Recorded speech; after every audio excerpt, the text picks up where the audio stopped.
Dear students, previous సెషన్లో డేవిజన్ and గెర్మర్ electron diffraction experiment యొక్క దానికి సంబంధించిన కంటెంట్ కొంతవరకు కవర్ చేసాం. పార్ట్ 1 అన్న, దీన్ని పార్ట్ 2లో రిమైనింగ్ కంటెంట్ చూద్దాం. ఈ స్కీమాటిక్ డయాగ్రామ్లో చూడండి, ఫిలమెంట్ నుంచి ఎలక్ట్రాన్ బీమ్ వస్తుంది.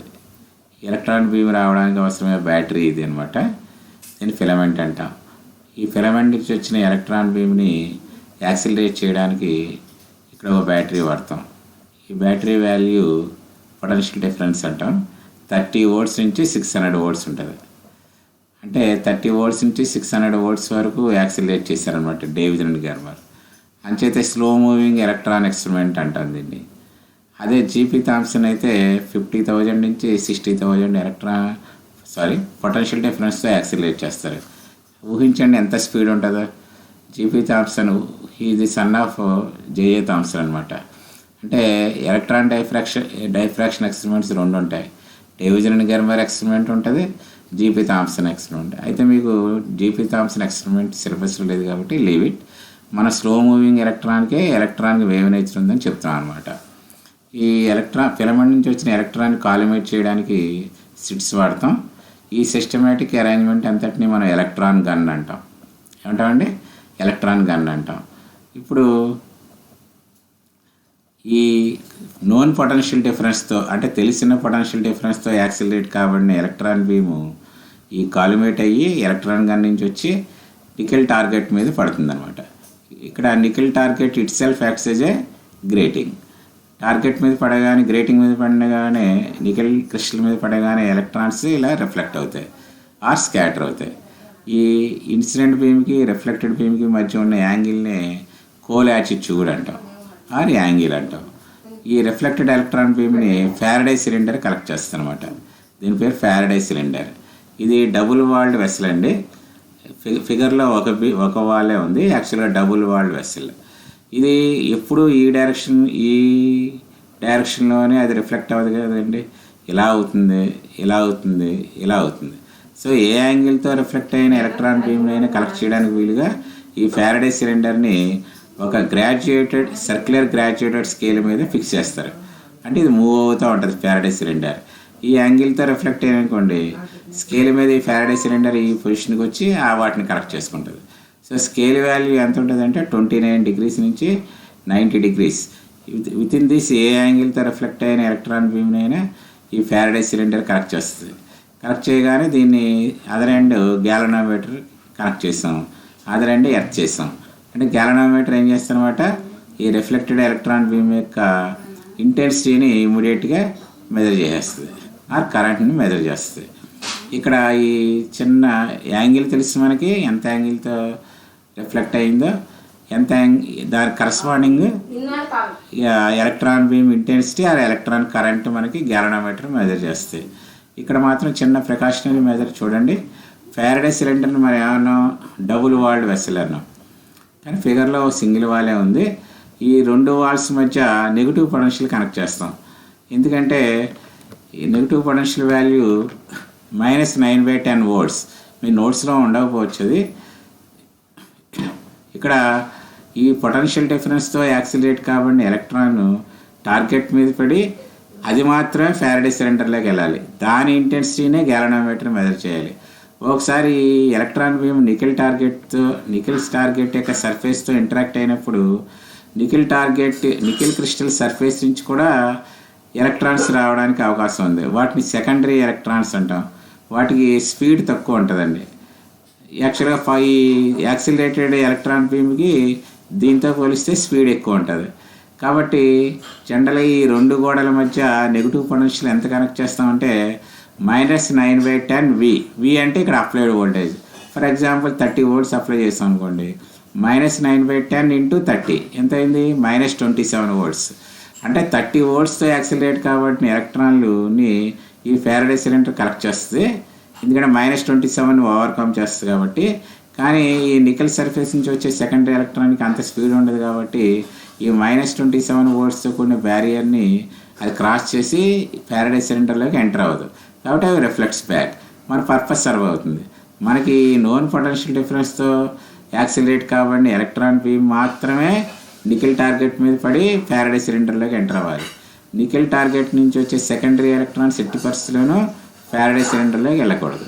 సో ఇట్లా ఎక్స్పెరిమెంట్ చేసి వేరియస్ యాంగిల్స్కి ఎలక్ట్రాన్ కరెంట్ని మెజర్ చేసి ఆర్ ఇంటెన్సిటీని మెజర్ చేసి గ్రాఫ్స్ ప్లాట్ చేస్తాం. ఆ గ్రాఫ్స్ ఎలా వస్తాయంటే చూడండి,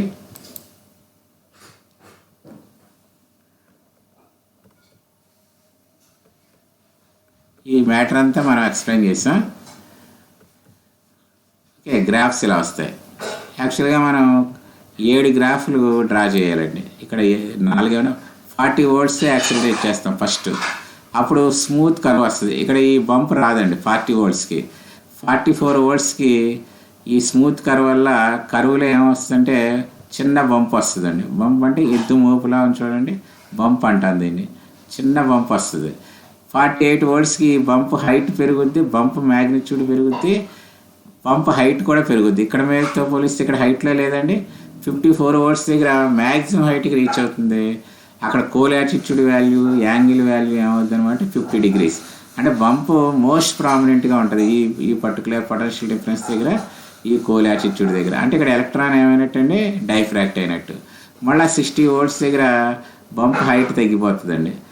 అండ్ మనం ఫిగర్లో చూపించలేదు, క్లాస్లో మనం డ్రా చేసాం. 64 వోల్ట్స్ దగ్గర ఇలా వస్తుంది గ్రాఫ్, ఇలా వస్తుంది. 68 వోల్ట్స్ దగ్గర మళ్ళీ స్మూత్ కర్వ్ వచ్చేస్తుంది.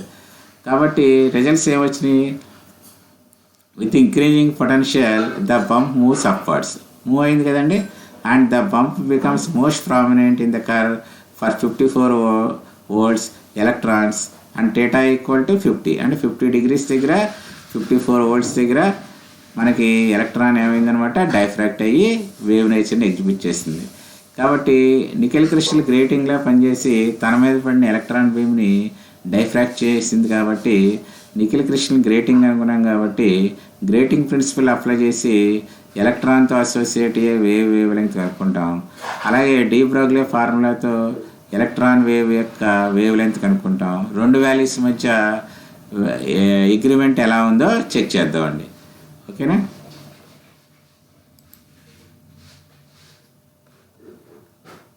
చూడండి,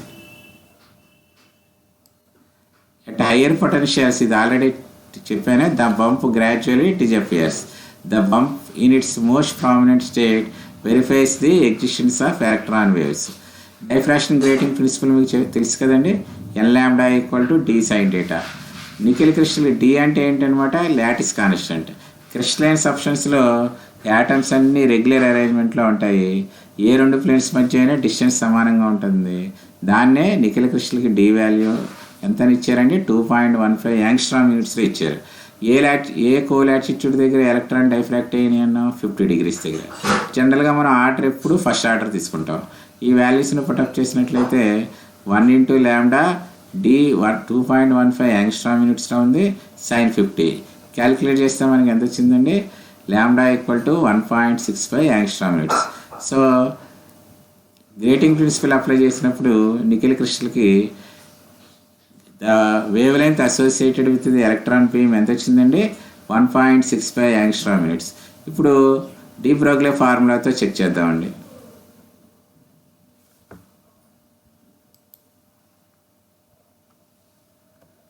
చూడండి,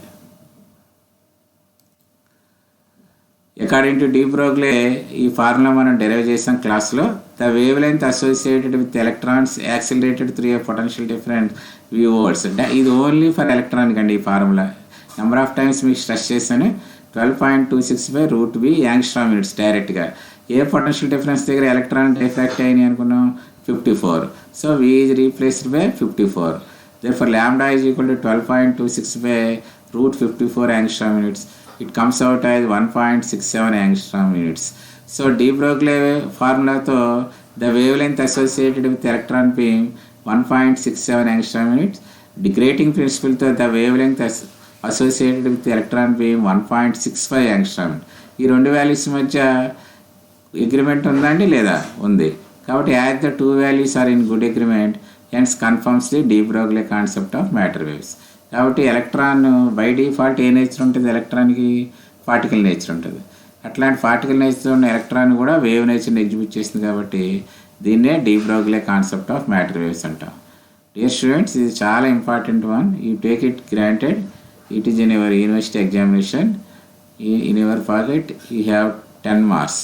సో జాగ్రత్తగా చదవండి. లైన్ టు లైన్ ప్రతి లైన్ నా నోట్స్లో ఏది స్కిప్ అవ్వకుండా అండర్స్టాండ్ చేసుకుని చదవండి.